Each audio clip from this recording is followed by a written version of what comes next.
Spente delle 2 di notte, passa un barbone con le scarpe rotte. La notte qui non è come a Milano o a Roma, sempre pieno di casino. Fra quasi un'ora arriva la nazione, un ferroviere fischia una canzone. Una signora senza suo marito, la guardo bene, solo un travestito. Firenze, Santa Maria Novella sogna, povera ancora di vergogna, sembra lo specchio della sua città. Firenze, Santa Maria Novella almeno mi fa sentire un po' sereno e il portafoglio non mi ruberà. Primi pendolari la mattina, quest'anno è forte la tua Fiorentina, la colazione con i bomboloni e guai a chi parla male di Antonioni. Raggio di sole, arriva il nuovo giorno, gente che va giurandoti un ritorno, perché a Firenze sulla mia parola non vedi niente in una volta sola. Firenze, Santa Maria Novella è festa, per lui che va, per lei che resta, per un amore che ritornerà. Firenze, Santa Maria Novella, scusa, spero di farti una sorpresa quando la mia canzone sentirai.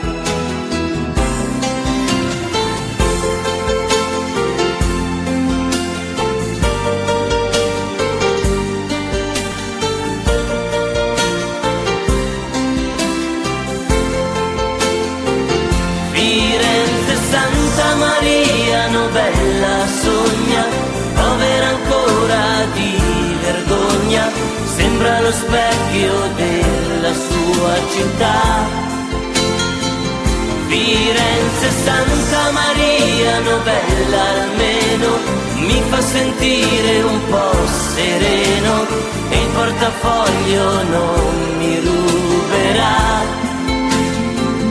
Firenze, Santa Maria Novella è festa, per lui che va, per lei che resta, per un amore che ritornerà. Firenze, Santa Maria Novella, scusa. Buonanotte mondo, dal mondo in parole a regola d'arte, e questa era Firenze, Santa Maria Novella.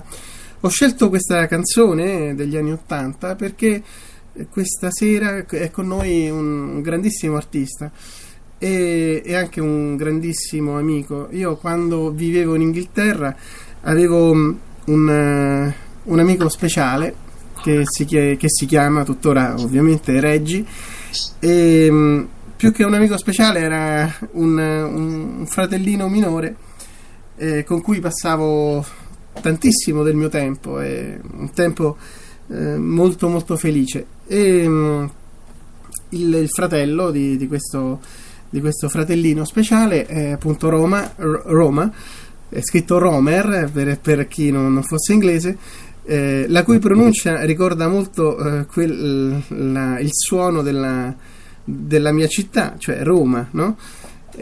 Forse anche questo non è un caso.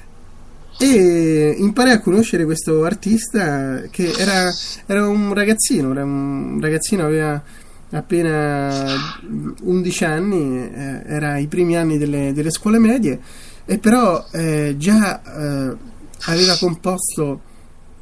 aveva dipinto delle vere e proprie opere d'arte, benché fosse così piccolo.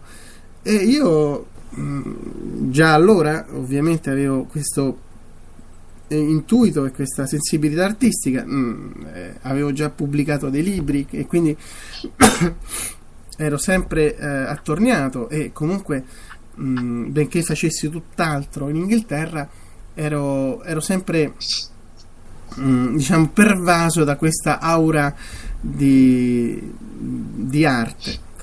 E Roma mi aveva impressionato particolarmente, anche perché oltre, al di là del dipinto, c'era un ragazzino particolarmente intelligente, bello, sveglio.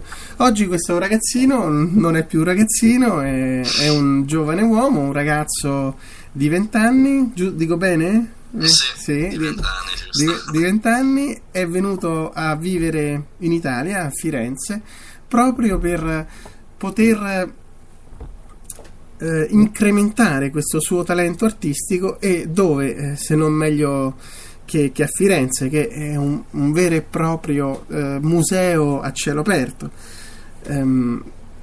Quindi ho scelto questa canzone innanzitutto perché parla di Firenze, e poi perché quando io andai a trovare ovviamente questo carissimo amico, ma più che un amico è un nipotino, un fratellino, insomma, che era a Firenze, la prima chiesa che mi fece vedere, che visitammo insieme, fu appunto Santa Maria Novella, la chiesa che è la più vicina alla stazione.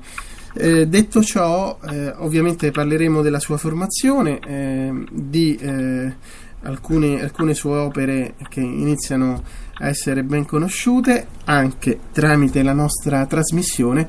Detto ciò, Roma conosce molto bene l'italiano, ma ovviamente si sente più a suo agio a descrivere cose così importanti come le sue opere e le opere d'arte in generale in inglese, nella sua lingua madre. E comunque, poiché questa trasmissione per più del 50% è ascoltata al di là dei confini italiani, nulla questio, come dicevano i latini, non c'è nulla da eccepire su questa saggia decisione di Roma di parlare in inglese. So let's start from now to speak in English, and our conversation, our interview, or better conversation, will be in English. And let me only to greet your brother and let's say my nephew, my little nephew, which is who is Reggie. Reggie, as you know, I love you so much, and tonight here in my radio show there is a Roma, your brother, showing us to all the world his incredible talent for painting. So please, Roma, let's speak about your evolution in terms of your competence and your skills in painting, sure. Please. Okay, well, how far back shall we go? In the last year, or generally in my life? Well, let's start from the beginning, if you want. Yeah, sure. I guess I've been drawing and painting ever since I was about 3. 3 years old. Yeah, and I just really enjoyed it, and it was like a really easy way for me to spend time with my mum and my brother at the time, because as you know, Reggie really likes drawing too. That was a great way for us to all spend time together. And obviously when I got to school, people recognised that I was quite good, and from there it sort of grew, and I was encouraged more and more. And eventually I decided that it's really what I wanted to do. So all my life I've had that in the back of my head, that one day I'd like to be doing this for a living, or to live off art would be my dream. And so this year I'm studying at a quite academic art school in Florence to try and make this more realisable. And the school is very, very technical. It's not somewhere where you sort of explore your sense of identity. as an artist, it's more just training. Training your eye, training your brain, and training your hand as well is really important. To be able to see the world as it really is and depict it as it really is. And the main objective is just truth. So that's quite an interesting environment, I think, because it's very rare to find an art school like that today. And this isn't the best option necessarily, but for me, I feel it's the right option because I think creativity can be a very individual thing. You don't need to go to school to be creative. But anyway, so sorry if I interrupt you. But I guess everything starts from technique, no? I think so. Yeah. I suppose it depends what kind of art you want to do. If you want to do conceptual art, then you don't need technique because that's not the important thing. It's the strength of the concept is important. But any other kind of art, I think strong technique and a very academic training will really only serve to enhance your ability, whatever you want to do, whether you want to do abstract art or realism. Okay, so can you tell us how your skills, if your skills improved in the last years since you have been living in Florence? Yeah, no, they definitely have, definitely. This is the first time in my life that I've really been taught art by people that I really respect and admire, because I think,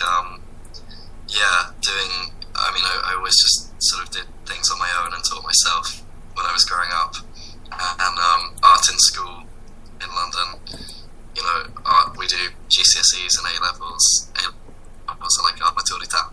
Yeah. And that's not, it's good, but a lot of it is art history, and you don't learn much technical skill. So coming to Florence and joining this school is actually the first time I've really had technical instruction, and all the teachers there are really brilliant artists themselves. So it's very nice to be chasing something. It's somewhere where I think most people who are there have come from a smaller environment where they've been the best at art, and it's really nice to arrive somewhere where you're the worst, and then you learn so much from chasing something better than you, I think. So did you choose Florence also because it is a proper museum under the sky, no? We can say that. In that sense, living here is fantastic. There's a lot of art in London, a lot of galleries, but in terms of like a concentration of art, Florence is pretty amazing. The last exhibition I went to, Divina Bellezza, at the Palazzo Strozzi. Palazzo Strozzi, yeah. Yeah, was really, really good and very weird as well, because there was the theme was Divine Beauty, Divina Bellezza, but Divina. Just to precise, no? Divina Bellezza, you said. Yeah. In Italian, okay. Divina Bellezza, yeah. Just to let this word more understandable for Italians. Sorry. No problem. Divina Bellezza, okay. Yeah, it was it was a very weird exhibition because there were paintings that were very religious, and there were paintings that were very angry or very against religion, and they were all in the same environment, and the thing that united them was just religious symbolism, really. And also the style was so different. It spanned from sort of like classicism and Renaissance art to very modern art, like German Expressionism and Picasso, much more modern stuff. So it was really cool. But just being in Florence in general is very immersive. I think you're in a place which is very beautiful. It's a very aesthetically pleasing and considered place. People think about how things look more here, perhaps than England is more important, the sense of aesthetic. And so that's really nice to see. And what about your masterpieces? Since you are in Florence, have you made some masterpieces? Well, actually, I have just in front of me now one of the latest masterpieces, which you can tell us some details. Yeah, sure. And so let's speak about this your last masterpieces, which I published on my profile also in Facebook, and many people liked, as you could notice. But what I can see, there is in this painting a very high technique. I said before to you, and I confess to all our audience that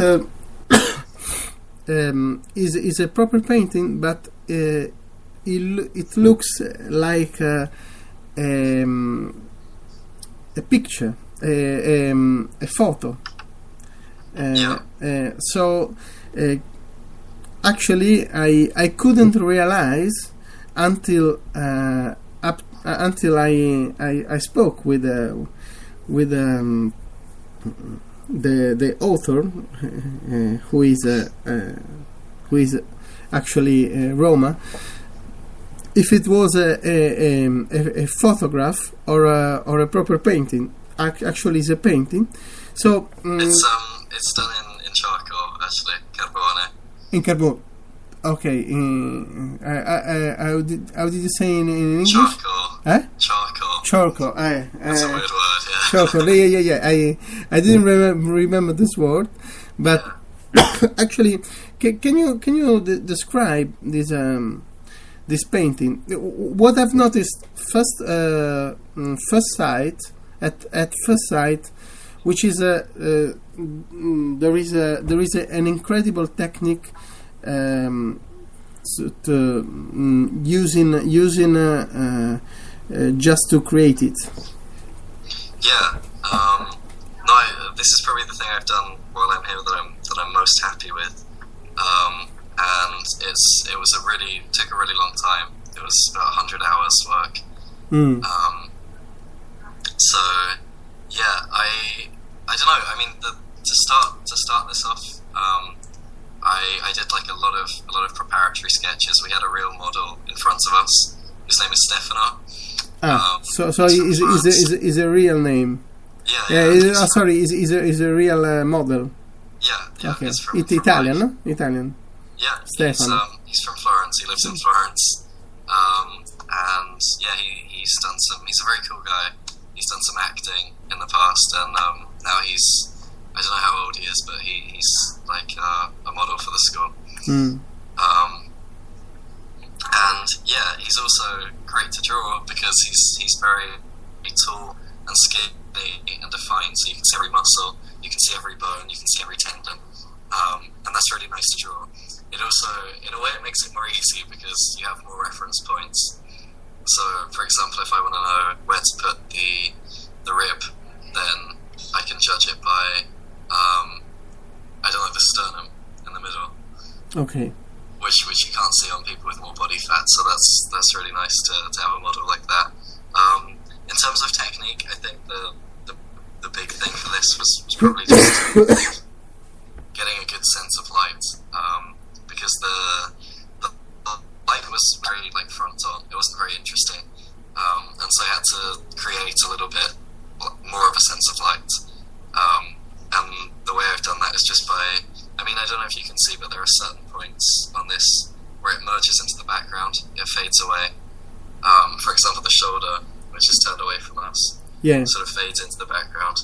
And in reality, that shoulder was a lot lighter than that, but it's important for a sense of atmosphere to get this kind of this contrast, and to exaggerate things which are quite poetic. So yeah, that was important. And in terms of practical things, we do everything as we see it. So he is as tall on the paper as he is in my vision, if that makes sense. Which means you have to stand really far back, with the board quite far away from you as well, and you can measure, and you can get a really good idea of whether or not it's accurate. But yeah, essentially, like I said to you just before, there's no. This is very academic work. There's none of my heart in this, apart from for the fact that I really enjoyed and loved to do it. You know. Sorry if I interrupt you. Probably, obviously, whenever we speak, we move our heads, but try to not move too much, because otherwise your voice can be out sometimes and in other times. Okay. I'll try and keep my heads. No. Just a little bit. No, not exaggerating, but. Sure.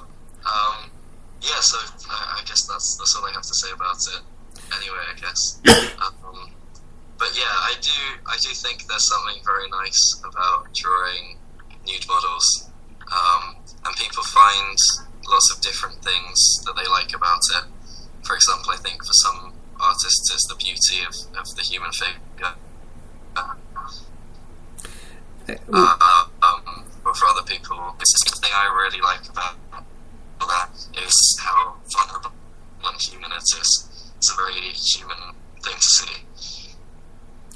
What I've noticed also, it reminds me a lot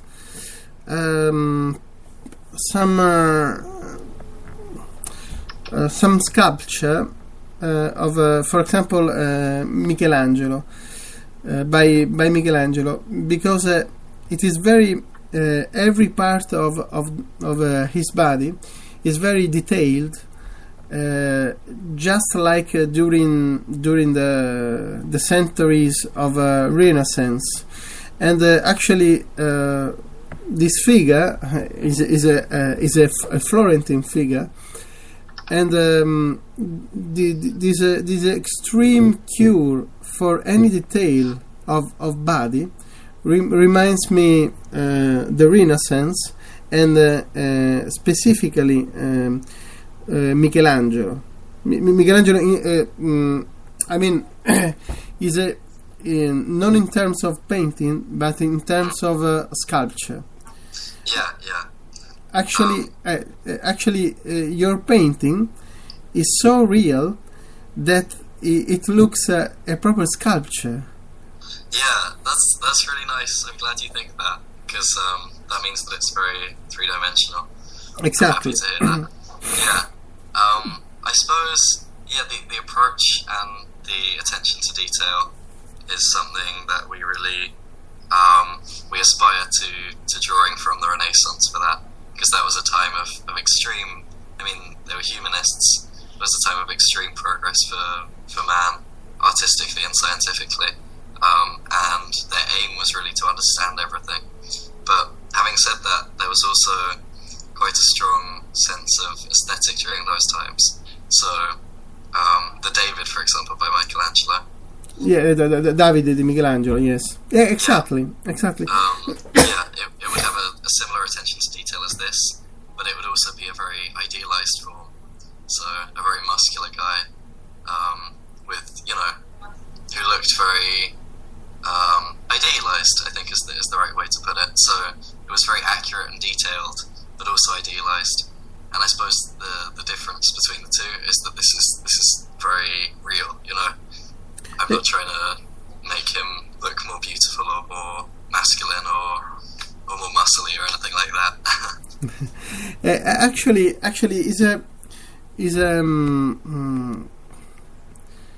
it's a painting. We were speaking about a glorious painting, but at the same time, it could be at first sight a very detailed sculpture. So it's like a transposition of a different sector of art in only one, and this is the peculiarity which impressed me much.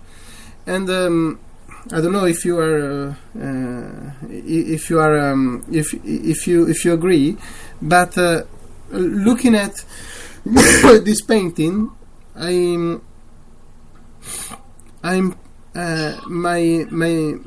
my sight is projected to a painting, to a sculpture, and at the same time to reality, because it looks also a part of painting and a part of sculpture.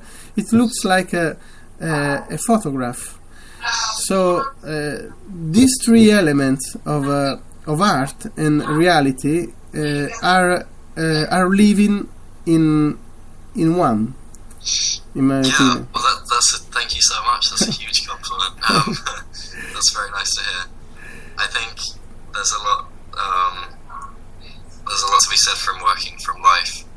For example, I would much rather work from life and have a real model in front of me than to work from a photograph. I think there's a sense of space, there's a sense of three-dimensionality, and also just a sense of the person. You know, I mean, while he's standing there, he moves a little bit, he breathes. You get an idea of by seeing round things, you get a better idea of better understanding of what they're really like. So I think working from life maybe gives it that sculptural feel, rather than just like a flat image. Because even a photograph can be very flat, actually.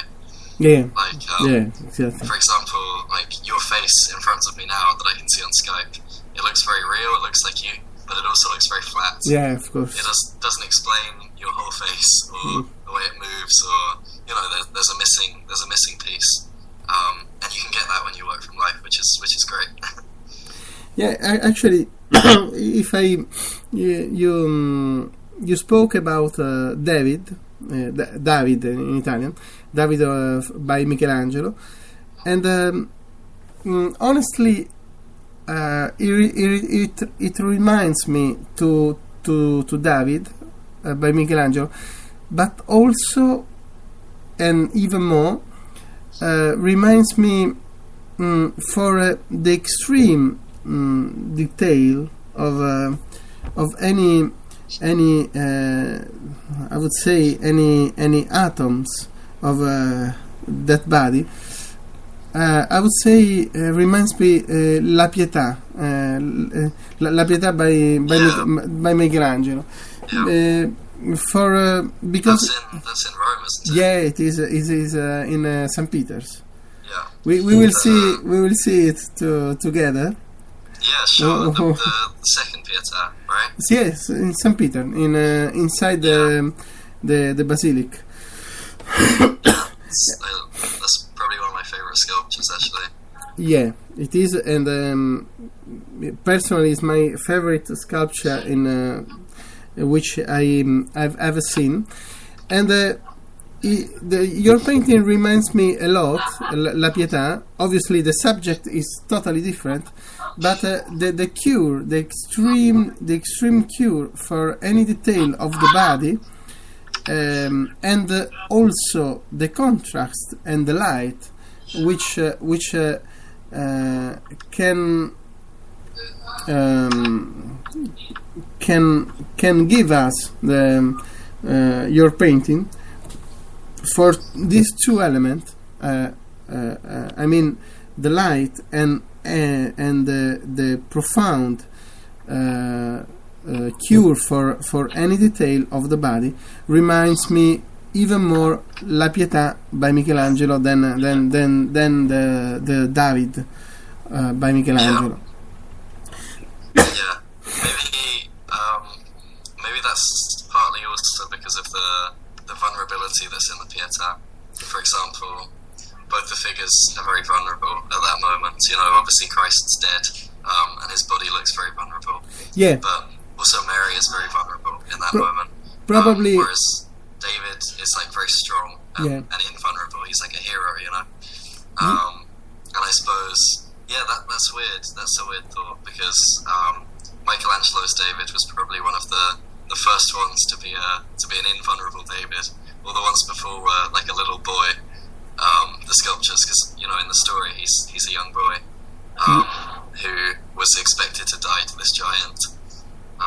So I suppose it's weird for him to be portrayed in a sort of heroic, invulnerable way. But anyway, sorry, that's beside the point. What I wanted to say was having a real person in front of you just stand naked in a room for however long. It does put them in quite a vulnerable position, and I think there's a vulnerability that comes through, and it's nice because it's a very human thing, which we all have, that vulnerability, and the Pietà is like a huge exaggeration of that. It's a reminder of our mortality and sort of like how the capacity we have to feel emotion as well. It's a massive exaggeration of vulnerability, and I think the way the limbs move about, the way his body is sort of strewn, and it looks so heavy, but it also looks so skinny and kind of like frail at the same time, is really, really effective.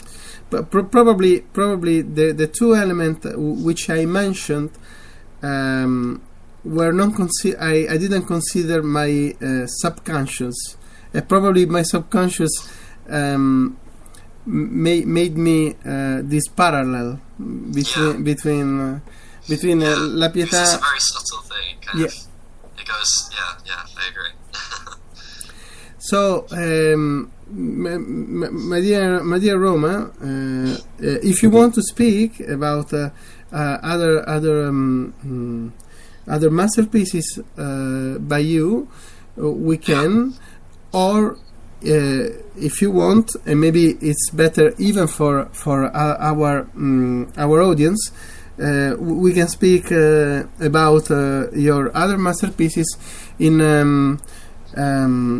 maybe in other broadcasts every Wednesday we do. Yeah, sure. I need to do some masterpieces before we can talk about them.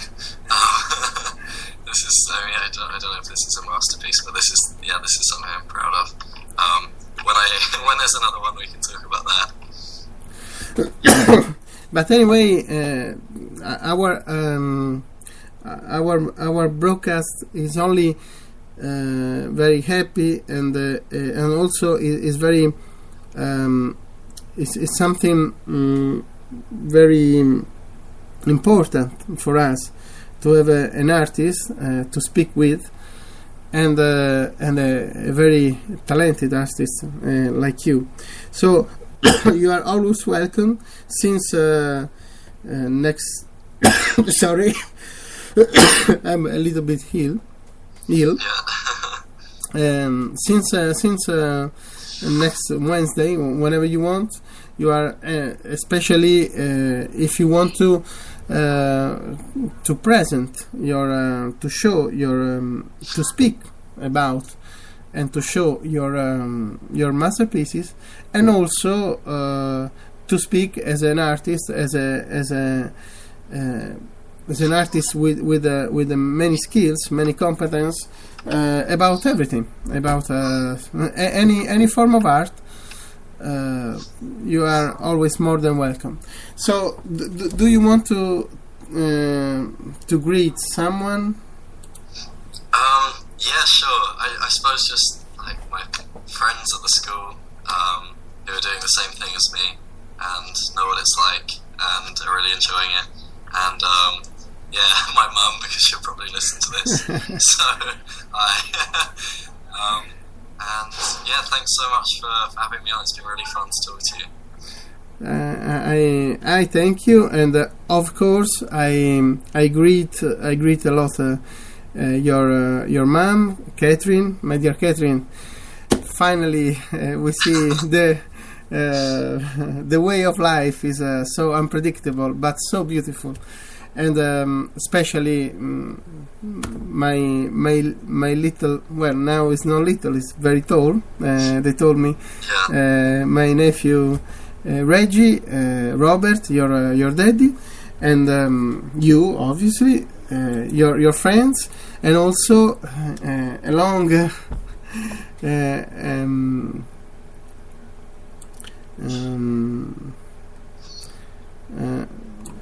many friends like Dani, Noemi, Gregor, Leonardo, Enrique, Lucas, Solimar, Adriana, Marta, Jessica, Patrizia, Sofia, Aliona, Roberto De Angelis, Gianluca, Maria Calì, Eliana, Elena, Emanuel, Kate, Magdalena, Cristina, Olena, Anastasia, Anna, Ivona, Goscia, Eva, Cristina, Esther, Nicole, Monica con la K e con la C, Francesca, Elisa, Leonardo, Federico, Federica, Emiliano, Ambrogio, Bianca e Luis, Patrizia, Pamela, Ivona, Renata, April e la nostra Belen. and Belen. La nostra Belen che sempre well, she doesn't speak Italian, she doesn't understand Italian, so no.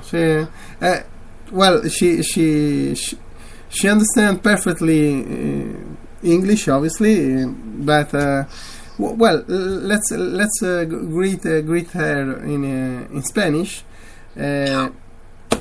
Querida Belén, este programa, este radio fue también para ti, para recordarte y también para celebrar este gran artista que tuvimos la suerte de verlo cuando era un niño, cuando era muy pequeño, y ahora es un hombre muy guapo y muy inteligente y sobre todo un grandissimo artista, un grandissimo pintor. I don't know if you understood what I've said. Grazie mille. Prego. And so, well, so we'll speak with Roma, hopefully, if he can, next Wednesday, if you can. Yep. And see you soon. Always, at some point in the future. And I hope that next time we can do it in Italian. Maybe we should try. Why not? I can try. I might be a bit confusing for the audience, but I'll give it a go. No problem. Is always very is always very appreciated in English or in Italian, even in Spanish if you speak Spanish, as you want. So Roma, see you soon. Yep. If you can next Wednesday, and to all our audience, have a wonderful night from Il Mondo in Parole a Regola d'Arte. Un bacione especially to Reggie. Ciao.